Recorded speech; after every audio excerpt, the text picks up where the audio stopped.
अस्सलाम वालेकुम, मैं हूँ शाहजेब खानज़ादा। इंतखाबात में सिर्फ 41 दिन रह गए हैं और इस वक्त सूरत हाल ये है कि इंतखाबात और इदारे दोनों ही मुतनाज़ होते दिखाई दे रहे हैं। जिस इलेक्शन कमीशन ने इंतखाबात कराने हैं उसे शदीद तनकीद का सामना है, जिस इंतज़ामिया ने इलेक्शन के इंतजामात करने हैं उसे भी शदीद तनकीद का सामना है, और ख़ास तौर पर जिस अदलिया ने इंतखाबात यकीनी बनाने हैं और इंतखाबात से मुतालिक तनाज़ात को निपटाना है वो अदलिया खुद ही तनाज़ात की जद में है। दो बड़ी सियासी जमातें अदालतों को तनकीद का निशाना बना रही हैं, उनके फैसलों पर तनकीद कर रही हैं। PTI जिसे पेशावर हाई कोर्ट और लाहौर हाई कोर्ट, यहाँ तक कि सुप्रीम कोर्ट से भी बार बार रिलीफ मिल रहा है, उसे इलेक्शन कमीशन से शिकायत है, और चीफ जस्टिस काजी फाइज ईसा से फिर भी शिकायत है और वो उन्हें तनकीद का निशाना बना रही है। तहरीक इंसाफ के इस्लामाबाद हाई कोर्ट के चीफ जस्टिस आमिर फारूक से भी शिकायत है, वो उनके खिलाफ मुतादिद दरख्वास्तें दायर कर चुकी है, मगर आज भी इस्लामाबाद हाई कोर्ट ने chairman PTI barrister Gauhar Khan को इमरान खान से मुशावरत की इजाज़त दे दी है।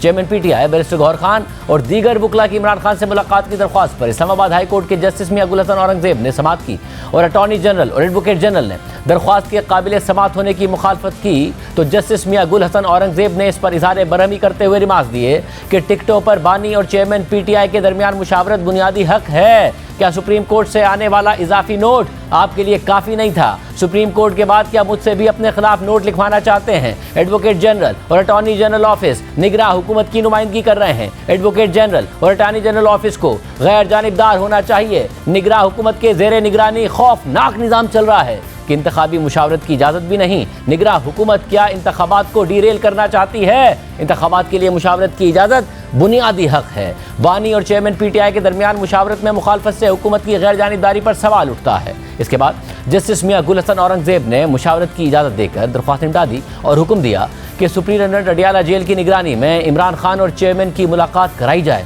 इसके अलावा इस्लामाबाद हाई कोर्ट से आज तहरीक इंसाफ को एक और रिलीफ मिला है और PTI रहनुमा शहरियार आफरीदी और शानदारा गुलजार की MPO ऑर्डर के खिलाफ दरख्वास्तें मंजूर कर ली गई। इस्लामाबाद हाई कोर्ट के जस्टिस बाबर सत्तार ने महफूज शुदा फैसला सुनाते हुए करार दिया कि डिप्टी कमिश्नर इस्लामाबाद के पास 3 MPO जारी करने का इख्तियार नहीं है। 3 MPO का इख्तियार सिर्फ वफाकी काबीना के पास होना चाहिए। 3 MPO के 1980 के कानून की सेक्शन 18 को गैर कानूनी करार दिया जाता है। इस पूरी सूरत हाल में इस बात का भी इम्कान है कि इमरान खान जेल से बाहर आ जाएं और इंतखाबात में भी हिस्सा ले लें, क्योंकि तोशाखाना केस में फैसला मौतली के खिलाफ तहरीक इंसाफ ने सुप्रीम कोर्ट से रुजू किया हुआ है, और अगर सुप्रीम कोर्ट से इमरान खान को रिलीफ मिल जाता है तो इमरान खान इलेक्शन में हिस्सा ले सकेंगे। इसी तरह इंतखाबात से पहले इमरान खान की रिहाई का भी इम्कान है, क्योंकि साइफर केस में सुप्रीम कोर्ट इमरान खान को जमानत दे चुकी है और इस्लामाबाद हाई कोर्ट ने 11 जनवरी तक ट्रायल को रोकने का हुक्म दिया हुआ है। इसके अलावा इस वक्त इमरान खान नैब के तोशाखाना और 190 मिलियन पाउंड केस में गिरफ्तार हैं। इन दोनों केसेस में इमरान खान ने जमानत की दरख्वास्तें दायर की हुई हैं जो ज़ेरे इल्तवा हैं।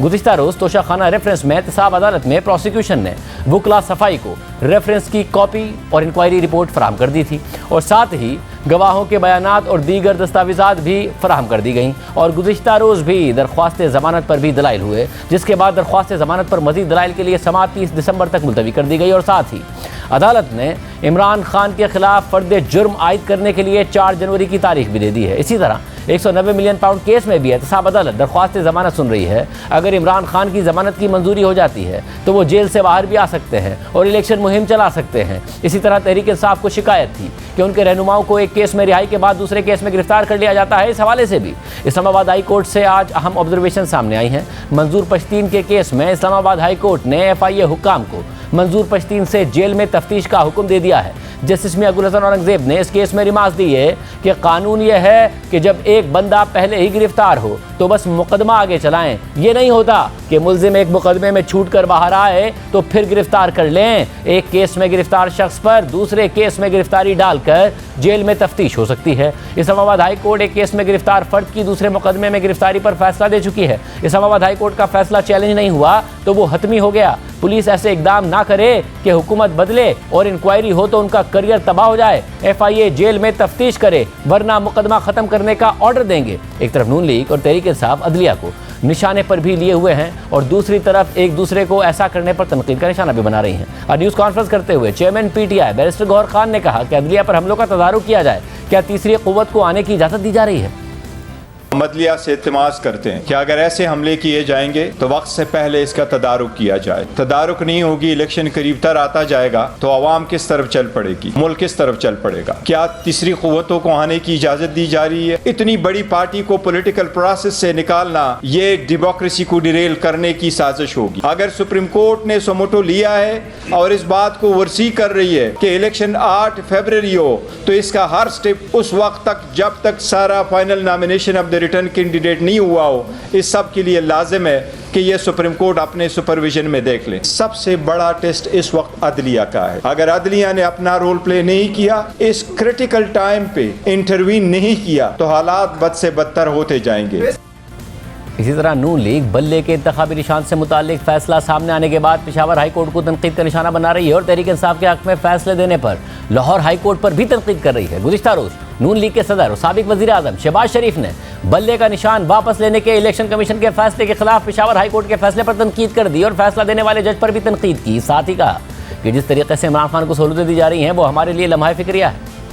पेशावर हाई कोर्ट का जो फैसला आया है सिंबल के हवाले से, वो इलेक्शन कमीशन के इख्तियार पर हमले के मुतरादिफ है। एक सूबे की हाई कोर्ट है, वो किस तरीके से पाकिस्तान भर के मामले को वो उसका फैसला दे सकती है। केपी में ऐसे कैंडिडेट्स इलेक्शन लड़े हैं जिनका किसी न किसी तरीके से मोहतरम जज साहब के साथ अजीजदारी है। मैं समझता हूँ कि इंसाफ का तकाजा ये था कि जज साहब अपनी अजीजदारी की बिना पर इस बेंच से अलहदा होते। पूरी कौम अदलिया से इंसाफ पर मबनी फैसलों की तोको करती है। ऐसे फैसलों से तरफदारी की बू आती है। जो तराजू है उसको झुकाया जा रहा है एक लाडले की तरफ। वो कमांडर के घरों में हमले जो शख्स करवाए, उसको जिस तरीके से ये सहूलतें दी जा रही हैं और फैसले दिए जा रहे हैं, मैं समझता हूं कि ये हम सब के लिए लम्हा फिक्रिया है। फिर कल हमारे प्रोग्राम में नून लीग के सीनियर रहनुमा हसन इकबाल ने कहा कि लाहौर हाई कोर्ट से एक ऐसा फैसला आया जिसने पूरे इंतखाबी अमल को रोकने की कोशिश की और अब पेशावर हाई कोर्ट का फैसला इलेक्शन कमीशन को नीचा दिखा रहा है। इदारों के अंदर मखसूस किस्म के फैसले कुछ लोग करते हैं जिनसे सियासत की बू आती है। पीटीआई ने जो 9 मई को वारदात की है, इन इदारों के अंदर लोग उसके ऊपर उनको रिलीफ देंगे और उसके लिए उनको रास्ते देंगे, तो फिर आप मुझे बताइए कि फिर आईन और कानून किसका दिफा करेगा। लाहौर हाई कोर्ट से एक ऐसा फैसला आया जो कि उसकी जुरिस्डिक्शन से बाहर था और जिसने पूरी इंतखाबी अमल को ब्लॉक करने की कोशिश की। और अब फिर पेशावर हाई कोर्ट से अगर एक ऐसा फैसला है कि जो इलेक्शन कमीशन को अंडरमाइन कर रहा हो, अदलिया के अंदर ऐसे अनासिर अगर मौजूद हैं जो अदलिया के जरिए एक मखसूस सियासी एजेंडा को सपोर्ट करना चाहते हैं, तो ये फिर अदलिया का और मुल्क के अंदर कानून की बालादस्ती की जो कॉज है उसके साथ बहुत बड़ा एक हादसा होगा। सुप्रीम कोर्ट के जस्टिस अतहर मिनल्लाह ने माजी में जब तहरीक इंसाफ के खिलाफ फैसले दिए तो उनके खिलाफ तहरीक इंसाफ ने बयानात दिए, ट्रेंड्स चलाए गए और आज जब उन्होंने इमरान खान और शाह महमूद कुरैशी को जमानत देते हुए इजाफी नोट लिखा है और अपने रिमार्क्स में कहा है कि इमरान खान पर जुर्म साबित नहीं हुआ, वो मासूम हैं, तो नून लीग उन पर तनकीद कर रही है। हालांकि कानून यही कहता है कि जब तक जुर्म साबित ना हो जाए उस वक्त तक मुल्जिम मासूम तस्वुर होता है। और नून लीग के रहनुमा तारड़ ने न्यूज़ कॉन्फ्रेंस में कहा कि पिछले चंद हफ्तों में लाडलाइज्म की नई मिसालें कायम की गई हैं और एक मुजरिम को रिलीफ देने की कोशिशें की जा रही हैं। सुप्रीम कोर्ट ने मासूम का लफ्ज़ इस्तेमाल किया तो ये उसी चीज़ का तसलसल है जिसमें गुड टू सी यू कहा जाता था।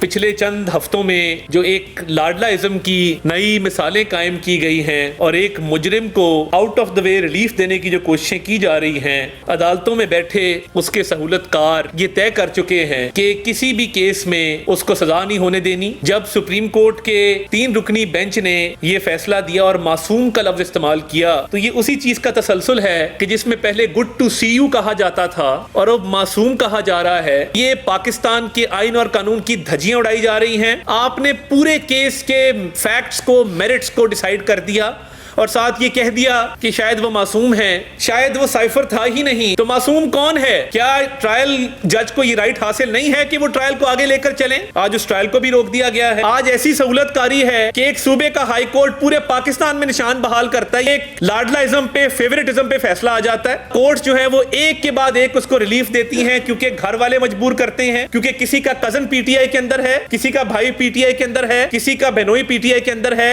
कोई उमर अयूब का कजन है। यानी गजब खुदा का यहाँ पे जाती दोस्तियां रिश्तेदारियां आड़े आ रही हैं, आप इंसाफ नहीं होने दे रहे। ये एक नई दलील दी जाती है कि जी वो इलेक्शन लड़ने दिया जाए। अब कोई रेप करे, मर्डर करे, डकैती करे, अगवा बराए तवान करे, तो क्या उसको इस बुनियाद पे जेल से छोड़ दिया जाए कि उसने इलेक्शन लड़ना है?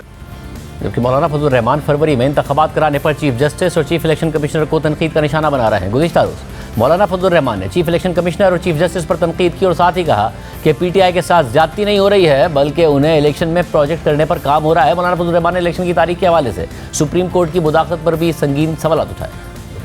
पीटीआई के साथ ज्यादती नहीं हो रही, पीटीआई को इस इलेक्शन में प्रोजेक्ट करने का पर काम हो रहा है। हमारे चीफ इलेक्शन कमिश्नर साहब कहते हैं कि 2 सूबों में अमन अमान की सूरत हाल खराब है, लेकिन मैं दुआगो हूँ। इशा के वक्त कोर्ट खोली गई, 3 जज बैठे, उनको कहा कि अपील दायर करो। उसने अपील दायर की और उनको उसी वक्त हुक्म दिया कि अभी शेड्यूल जारी करो।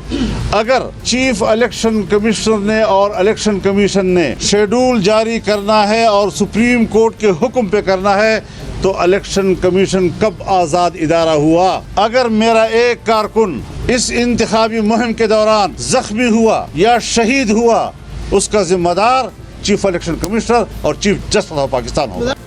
दूसरी तरफ सुप्रीम कोर्ट की तरफ से जस्टिस शौकत अजीज सिद्दीकी की बरतरफी के केस में नोटिस जारी होने के बाद साबिक DG ISI general Faiz Hamid को दूसरी दफा फैजाबाद धरना इंक्वायरी कमीशन की तरफ से नोटिस जारी किया जा रहा है, जबकि इससे पहले भी उन्हें सुप्रीम कोर्ट के हुक्म पर बनने वाले फैजाबाद धरना कमीशन ने नोटिस जारी किया था और रवा हफ्ते उनको हाजिरी यकीनी बनाने का कहा गया था। लेकिन जियो न्यूज़ के ज़राए के मुताबिक जनरल फैज हमीद को शॉर्ट नोटिस पर रवा हफ्ते बुलाया गया था, लेकिन वो कमीशन के नोटिस पर हाजिर नहीं हुए, इसलिए अब उनकी तलबी के लिए वजारत दिफा के जरिए उन्हें दूसरा नोटिस जारी किया जा रहा है। आम बात यह है कि जस्टिस काजी फाइज ईसा ने चीफ जस्टिस बनने के बाद फैजाबाद धरना केस के फैसले से मुतालिक अमल दरामद केस की समाअत की थी और समाअत के दौरान तकरीबन तमाम फरीक़ैन ने फैसले के खिलाफ अपनी नज़रसानी की अपीलें वापस ले ली थी। इसमें वो तहरीक इंसाफ भी शामिल थी, जिसने फैजाबाद धरना केस के फैसले की वजह से इस्टेब्लिशमेंट की हिदायत पर जस्टिस काजी फाइज ईसा के खिलाफ सदारती रेफरेंस दायर किया था और नज़रसानी अपीलें वापस लेने के बाद सुप्रीम कोर्ट ने हुकूमत को हिदायत की थी कि वो इस मामले पर एक कमीशन तश्कील दे जो इस धरने के पीछे शामिल अनासिर का तयन करे।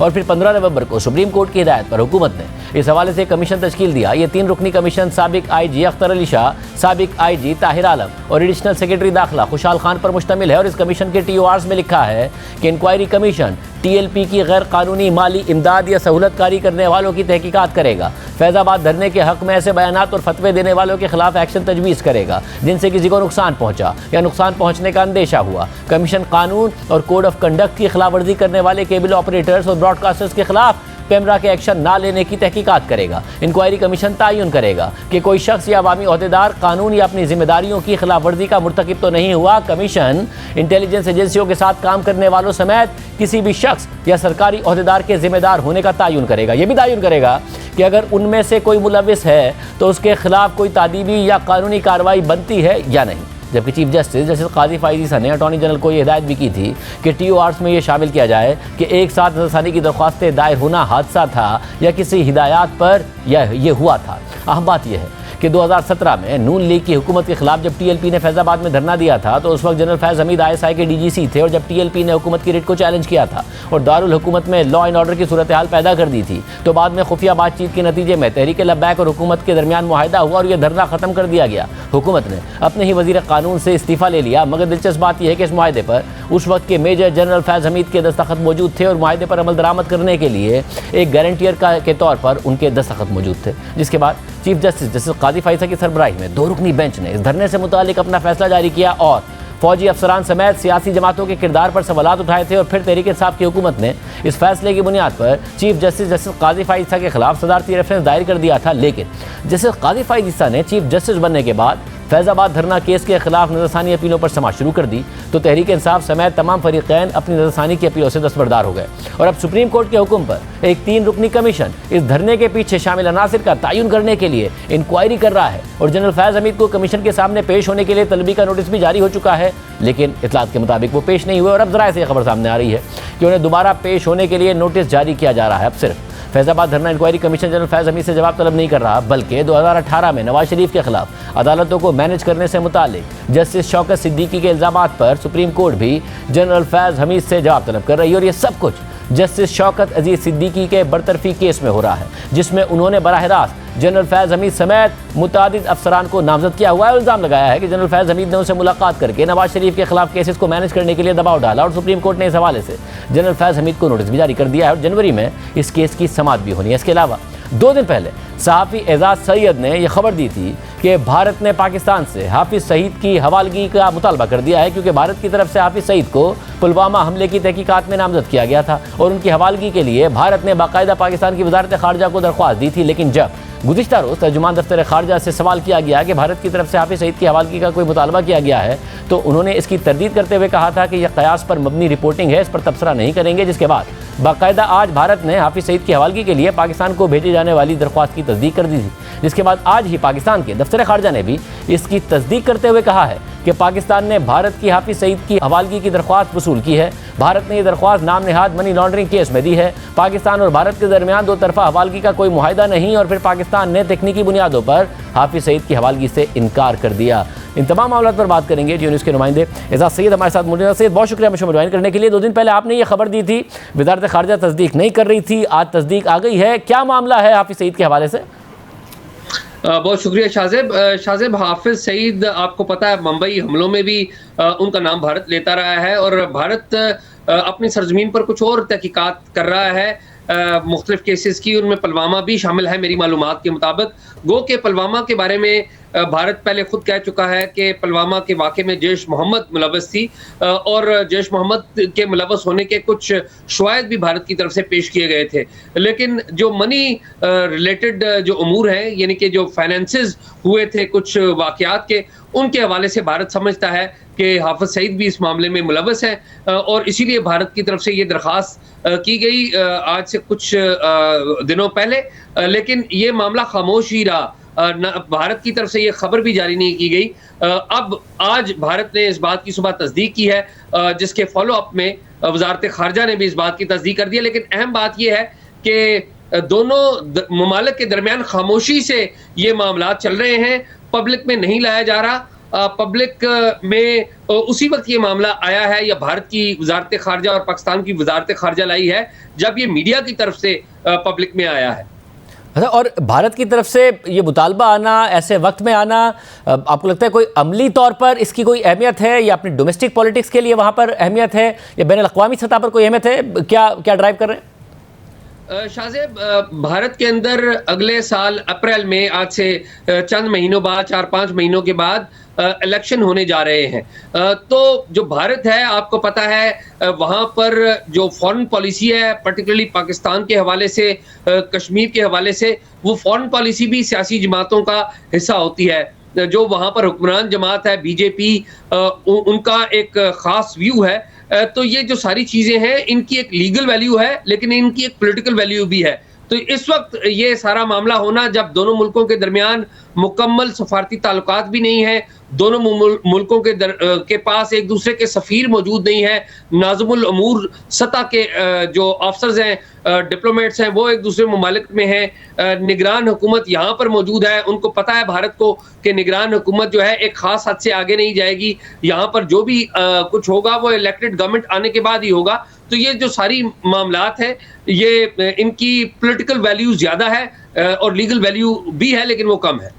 और मुझे साथ में भी बताएगा, आज ज़ाहिर ये खबर भी आपकी तरफ से दी गई जो कि जनरल फैज़ हमीद की तलबी का मामला है, फिर ये खबर भी ज़राए से आ रही है कि पहले भी उन्हें तलब किया गया, उस कमीशन के सामने नहीं पेश हुए, अब दोबारा ये किस तरफ मामला आपको जाता नज़र आ रहा है? कुछ संजीदा सूरत हाल नज़र आती है जनरल फैज़ हमीद के लिए, या ये किसी मंतकी अंजाम पर कमीशन पहुँच सकता है आपके ख्याल में?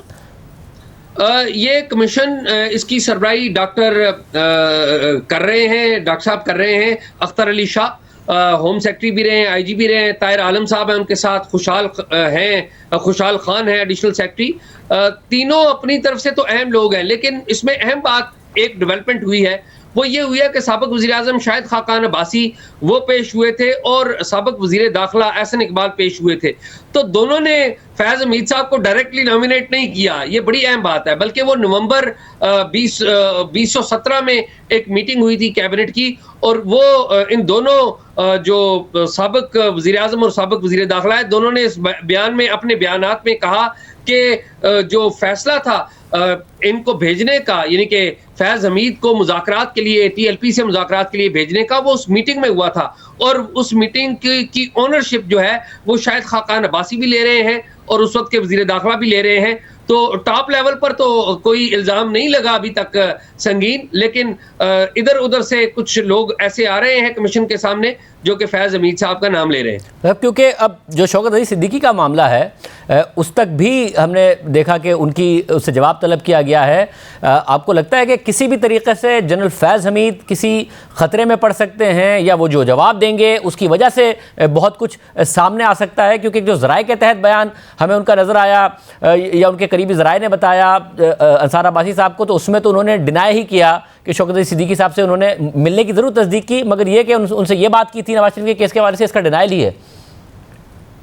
देखिए, जो कमीशन है, धरना कमीशन, इसमें अब्सार आलम जो है साबिक चेयरमैन पैमरा और हमारे वेटरन जर्नलिस्ट, उन्होंने बड़ा अहम बयान दिया है। और उन्होंने अपने बयान में कमीशन के सामने जनरल फैज़ हमीद का ना सिर्फ नाम लिया है बल्कि उन्होंने डेट वाइज बताया है कि किस किस वक्त पे फैज़ हमीद साहब ने उनसे रब्ता किया और क्या क्या प्रेशर्स थे। और एक टीवी चैनल के हवाले से भी उन्होंने बताया कि जो टीवी चैनल पैमरा की हिदायत के बरखिलाफ TLP की उस वक्त की जो एहतजाज था वो दिखा रहा था। और अभी जो कमीशन है, in light of the statement given by Absar Alam साहब, उस टीवी चैनल के मालिक को भी अगले हफ्ते बुलाया जा रहा है। और एक फूड आउटलेट है इस्लामाबाद का बड़ा मारूफ, जो कि फ्री खाना तकसीम कर रहा था उस वक्त, तो उनको भी बुलाया गया है। अगर किसी और बंदे ने भी अब्सार आलम की तरह नाम ले दिया तो इस कमीशन की हद तक जो जनरल फैज़ हमीद है उनके लिए कोई अच्छी खबर नहीं है। जो शौकत अजीज सिद्दीकी साहब का मामला है, उस हवाले से चूंकि अभी तहकीकात जारी हैं और कोर्ट खुद इस मामले को देख रही है, अनटिल और अनलेस कुछ एक से ज्यादा लोग आकर कोर्ट में नहीं कहें, मेरे ख्याल में बात आगे नहीं बढ़ेगी। लेकिन शौकत अजीज सिद्दीकी साहब का अपना जो बयान है वो बड़ा अहम है। लेकिन काउंटर इसके ऊपर मेरी इत्तलात के मुताबिक ये शायद किया जाएगा कि वो शौकत अजीज सिद्दीकी से ये पहली दफा नहीं मिले थे, वो इससे पहले भी मिल चुके थे या इनका कोई आपस में कांटेक्ट था, तो वो इन्हें काउंटर करने की जरूर कोशिश करेंगे। लेकिन दोनों सूरतों में मेरा नहीं ख्याल कि फैज़ हमीद साहब के लिए कोई अच्छी खबर है, लेकिन कोई इतनी लंबी चौड़ी सजा होने की भी कोई ऐसी बात नजर नहीं आ रही। बहुत शुक्रिया, ऐसे तफसीलात बता रहे थे। प्रोग्राम में ब्रेक शामिल करते हैं, कुरान खबर है उसमें तफसीलात से बात करेंगे एक ब्रेक के बाद।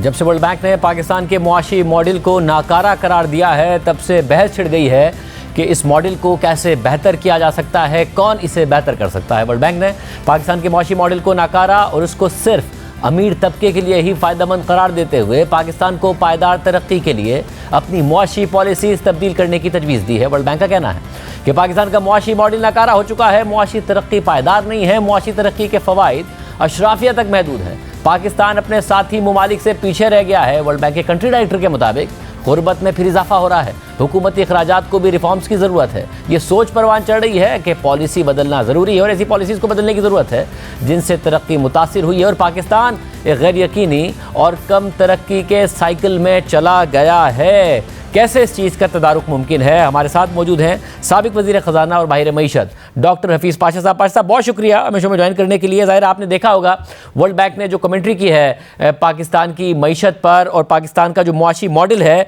इसे ही नाकारा करार दे दिया है। आप क्या इससे इत्तफाक करते हैं? ज़ाहिर आप ख़ुद बहुत ज़्यादा लिख चुके हैं पाकिस्तान की मईशत के जो मसाइल हैं, आप इससे इत्तफाक करते हैं और आगे क्या इस तरीके से चल सकता है मुल्क जिस तरीके से चल रहा है? बात दरअसल ये है कि पिछले 50-60 साल से तो वर्ल्ड बैंक हमारे साथ रहा है। इस वक्त पाकिस्तान के जो दो सबसे बड़े लेंडर्स हैं, सबसे बड़ा तो चाइना है और नंबर 2 वर्ल्ड बैंक है, जिन्होंने अभी तक 18 अरब डॉलर हमें दिए हैं लोन के तौर पर कंसेशनल। और ये मुख्तलिफ प्रोग्राम लेंडिंग, मुख्तलिफ पॉलिसी बेस्ड और फिर प्रोजेक्ट बेस्ड लेंडिंग है। तो ये 50 साल से इनको इस बात का एहसास नहीं हो रहा था, अब सडनली कैसे हो गया एहसास, मुझे कुछ समझ में नहीं आ रही है बात। इसलिए कि अगर एलीट कैप्चर की वो बात कर रहे हैं तो ये तो कोई नई बात नहीं है पाकिस्तान में, ऐसा तो सिलसिला का हम तकरीबन आगाज से रहा है। तो विद ऑल ड्यू रिस्पेक्ट मुझे ये इनकी बात समझ में नहीं आई। साहब, और आप ज़ाहिर इस हवाले से जैसे कि मैंने जिक्र किया, खुद भी लिखते रहे हैं कि मुल्क में बहुत ज़्यादा रिफॉर्म्स की ज़रूरत है। वर्ल्ड बैंक ने आज कहा, मगर आप पहले से जो मुख्तलिफ रिफॉर्म्स हैं, जो सिस्टम की खराबियाँ उस हवाले से लिखते रहे हैं, वर्ल्ड बैंक भी मुख्तलिफ रिपोर्ट्स में जिक्र करता रहा है। टैक्सेशन रिफॉर्म्स हो, एक्सपोर्ट ओरिएंटेड रिफॉर्म्स हो, जो डेट की अनसस्टेनेबिलिटी है उस हवाले से तो आप बहुत ज़्यादा लिख रहे हैं। आपको लग रहा है इस वक्त जो सूरत हाल में नज़र आ रही है वो आर्जी है, डेट का मसला, जो कर्ज का मसला है, वो एक बहुत बड़ा मसला है पाकिस्तान के लिए? जी बिल्कुल, बात दरअसल ये है कि पाकिस्तान जो है, देखिए पहले हमारी तारीख के 65 साल में जितना हमने कर्जा लिया था, आखिरी 10 साल में उसको 2 गुना कर दिया। जिस रफ्तार से हमने पिछले 8-10 साल कर्जों को लिया है और एक्यूमुलेट किया है, आज तो आपको पता है कि 138 अरब डॉलर हमारा एक्सटर्नल डेट है, जबकि रिजर्व्स हमारे 8 अरब डॉलर से भी कम है। तो हालात तो हद से ज्यादा इस लिहाज से अनसस्टेनेबल हो चुके हैं, और IMF की छतरी जब होती है तो ठीक से इस्तेमाल की नहीं जाती। अल्लाह का शुक्र है कि अभी तक स्टैंड बाय फैसिलिटी चल रहा है, अब देखना है कि कब तक चलेगा। इसलिए पाकिस्तान के पास, हम काफी अरसे से, मैंने किताब तक लिखी 2 साल पहले चार्टर ऑफ द इकोनॉमी पर, मगर और जाके मैंने प्रेसिडेंट साहब ने भी कॉपियां मंगवाई, मगर इस पे कोई तवज्जो नहीं दी गई। तो हम बहुत ही जैसे कहते हैं कि अफसोस करते हैं कि पाकिस्तान इस हाल में आज आ चुका है कि किसी वक्त भी कुछ ना तो कुछ खुदा न खास्ता हो सकता है। बाहर से पैसा आना काफी हद तक कम हो गया है, और जो कर्जों की वापसी की रफ्तार है वो नए पैसों आने से ज्यादा है, और आने वाले महीनों में आप देखेंगे कि रिजर्व्स पर और प्रेशर खुदा न खास्ता पड़ता रहेगा। सब, और जो बहुत सारी उम्मीदें दिलाई जा रही हैं कि मुल्क में सरमायाकारी आएगी, वो आपके ख्याल में जो दावे हैं वो अपनी जगह, मगर मुश्किल नज़र आता है कि इतनी सरमायाकारी आए कि हमारे रिजर्व्स में भी इजाफा हो जाए, मज़ीद इस्तेहकाम आए और माशी तरक्की भी आए? देखिए, हमारा जो मॉडल नया जो SIFC जो कायम किया गया पिछले साल के दौरान जून के महीने में, तो हम सब का ख्याल ये था कि ये जो फैसिलिटेशन का जो मसला है वो बहुत मुनासिब है, मगर सिर्फ फैसिलिटेशन से काम नहीं होता। बाहर के इन्वेस्टर्स देखना चाहते हैं कि आपके माशी हालात कैसे हैं, क्या अगर हम पाकिस्तान में प्रॉफिट्स बनाएं तो हम वापस ले जाएंगे। पिछले साल तो हमने तकरीबन 80% रोक दिया था प्रॉफिट्स की रिपैट्रिएशन, तो इसलिए माहौल अभी तक पॉजिटिव नहीं है। और मैं ये समझता हूँ कि SIFC का मॉडल जो है वो बहुत मुनासिब है, मगर वो सब्स्टिट्यूट नहीं है रिफॉर्म्स के लिए। वो रिफॉर्म्स होंगे तो ये फैसिलिटेशन का सिलसिला जो है वो तेजी से इंशाल्लाह आगे बढ़ेगा, मगर रिफॉर्म्स और हालात को बेहतर करे बगैर, विथ ऑल ड्यू रिस्पेक्ट, मेरा नहीं ख्याल है कि 70 अरब डॉलर अगले 3 साल में आ जाएंगे। मतलब जिन रिफॉर्म्स की आप बात कर रहे हैं, ज़ाहिर है आप, मैं फिर कहूँगा, लिखते भी रहे हैं, सियासत को सिर्फ समझते ही नहीं है बल्कि सियासी लीडरान से मुलाकात करना, उन्हें आपने खुद भी जिक्र किया, किताब भी पेश की चार्टर ऑफ इकोनॉमी पर आप लिख चुके हैं। आपको लगता है कि आगे कोई भी हुकूमत आ जाए तो ये जो मुआशी मॉडल नाकारा हो गया है, जो इसको रिफॉर्म्स की ज़रूरत है, किसी भी जमात के पास उसका आपको प्लान नज़र आ रहा है, और अगर नज़र आ रहा है तो ऐसा माहौल नज़र आ रहा है कि इलेक्शन के सूरत में वो इस्तेहकाम आएगा कि उस पर अमल दरामद हो सकेगा? दरअसल ये है कि देखिए, इस मर्तबा बहुत अहमियत इलेक्शंस और 2024 जो अगला साल है, तारीख के एक बहुत अहम वक्त है ये आने वाला। दूसरी तरफ मुझे इस बात पर अभी तक हम सब मुंतजर हैं कि जो मैनिफेस्टो हैं हमारे बड़े पार्टीज के, वो अभी तक आ जाने चाहिए थे, ताकि उन पर काफ़ी बहस होती, काफ़ी डिस्कशन होता, और एक तरह से आहिस्ता आहिस्ता कंसेंसस की तरफ आगे बढ़ते। मगर अभी तक किसी मेजर पार्टी ने अपना जो मैनिफेस्टो है, ख़ास तौर पे ये मुश्किल हालात को किस तरह संभाले जाएंगे, उस पर अभी तक मैनिफेस्टो हमें कोई नज़र नहीं आया है। इस बात से भी हम कुछ परेशान हैं। बहुत शुक्रिया। डॉक्टर हफीज़ पाशा इस हवाले से बात कर रहे थे। मईशत को रिफॉर्म्स की ज़रूरत है और इन रिफॉर्म्स के लिए सियासी जमातों की तैयारी की ज़रूरत है, साथ में सियासी इस्तेहकाम की ज़रूरत है। ये तमाम बातें एक साथ होना बहुत अहम है, वरना मुल्क का आगे बढ़ना, मुल्क की मईशत का इस तरीके से आगे बढ़ना बहुत मुश्किल नज़र आता है इस सारी की सारी सूरत हाल में। प्रोग्राम में ब्रेक शामिल करते हैं। एक और ऐसी खबर है जो हम आपके सामने रखेंगे, और क्योंकि आपके सामने रखा जाना उसका बहुत ज़रूरी है। एक ब्रेक के बाद एक ऐसी सूरत हाल में जहां निगरान हुकूमत और इंतज़ामिया पर तहरीक इंसाफ को साइडलाइन करने का इल्ज़ाम लग रहा है, वहीं एक और ऐसा वाक़या पेश आया है जिससे इंतज़ामिया के रवैये पर मज़ीद सवालात खड़े होते हैं। आज इस्लामाबाद में इमरान खान के कैंसर अस्पताल शौकत खानम मेमोरियल अस्पताल कराची के लिए एक फंड रेजिंग की तकरीब होनी थी। ये तकरीब इस्लामाबाद के मेरियट होटल में होनी थी। तकरीब के एजेंडे में कॉन्सर्ट भी शामिल था। इस फंड रेजिंग की तकरीब के लिए पहले 26 दिसंबर को इस्लामाबाद की इंतज़ामिया ने एक NOC जारी किया, लेकिन अगले ही दिन यानी तकरीब से सिर्फ 2 दिन पहले ये NOC बगैर किसी वजह के वापस लेने का नोटिफिकेशन जारी कर दिया गया। एडिशनल डिस्ट्रिक्ट मजिस्ट्रेट इस्लामाबाद के 27 दिसंबर को जारी किए गए नोटिफिकेशन में इस तकरीब के लिए NOC को वापस लेने की कोई वजह नहीं बताई गई। नुमाइंदा द न्यूज़ वक़ार भट्टी की खबर के मुताबिक इस्लामाबाद इंतज़ामिया के ज़राए के मुताबिक फ़ंड रेजिंग की ये तकरीब इसलिए कैंसिल की गई क्योंकि अस्पताल इंतज़ामिया ने बैनुल अक़वामी मालियाती इदारों की शराइत के तहत अस्पताल के डोनर्स और ऑडिट की तफसीलात शेयर नहीं की थी। अब आम बात यह है कि इस्लामाबाद इंतज़ामिया सिर्फ ज़राए से ये खबरें दे रही है और कोई ऑफिशियल मौक़िफ़ सामने नहीं आया है, मगर शौकत खानम की इंतज़ामिया इस्लामाबाद इंतज़ामिया के इस मौक़िफ़ की तरदीद कर रही है। शौकत खानम की इंतज़ामिया का कहना है कि हमें NOC मनसूख करने की कोई वजह नहीं बताई गई। शौकत खानम अस्पताल के तर्जुमान ख्वाजा नज़ीर अहमद ने हमें बताया कि हमें ऑडिट की ये बात मीडिया पर इस हवाले से खबर चलने के बाद पता चली। इससे पहले इस्लामाबाद इंतज़ामिया ने हमसे ना तो ऐसी किसी रिपोर्ट को शेयर करने का कहा था और ना ही हमारा NOC कैंसिल करने की कोई वजह बताई थी। और शौकत खानम अस्पताल के तर्जुमान ने हमें मजीद बताया कि परसों इस नोटिफिकेशन के आने के बाद वो कल पूरा दिन डिप्टी कमिश्नर और असिस्टेंट कमिश्नर इस्लामाबाद से राब्ते में रहे और कोशिश करते रहे कि किसी तरह ये नोटिफिकेशन वापस ले लिया जाए, क्योंकि इस तकरीब की वो पहले से ही तैयारियां शुरू कर चुके थे और तशहीर भी हो चुकी थी। लेकिन रात गए हमें बताया गया कि अब इस हवाले से कुछ नहीं हो सकता, जिसके बाद बिलाखिर हमें तकरीब के मनसूख होने का ऐलान करना पड़ा।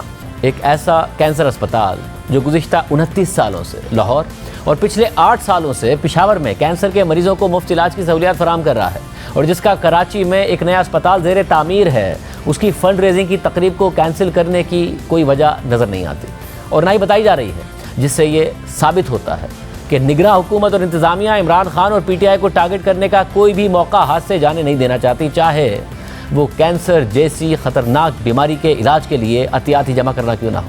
इस हवाले से नून लीग के रहनुमा मोहम्मद ज़ुबैर ने भी अपनी सोशल मीडिया पोस्ट में अफसोस का इजहार किया और कहा कि ये बहुत अफसोसनाक है कि कैंसर अस्पताल के लिए फ़ंड रेजिंग की भी इजाज़त नहीं है, जबकि मारूफ समाजी कारकुन और ज़िंदगी ट्रस्ट के बानी शहजाद रॉय ने इस बारे में लिखा कि खुदा के वास्ते ये ना करें, पाकिस्तान में कैंसर की दवा मकामी तौर पर बनाई नहीं जाती। इन हालात में शौकत खानम अस्पताल एक नेमत है, प्लीज़ उन्हें ये तकरीब मुनक़िद करके फ़ंड इकट्ठे कर रहे थे।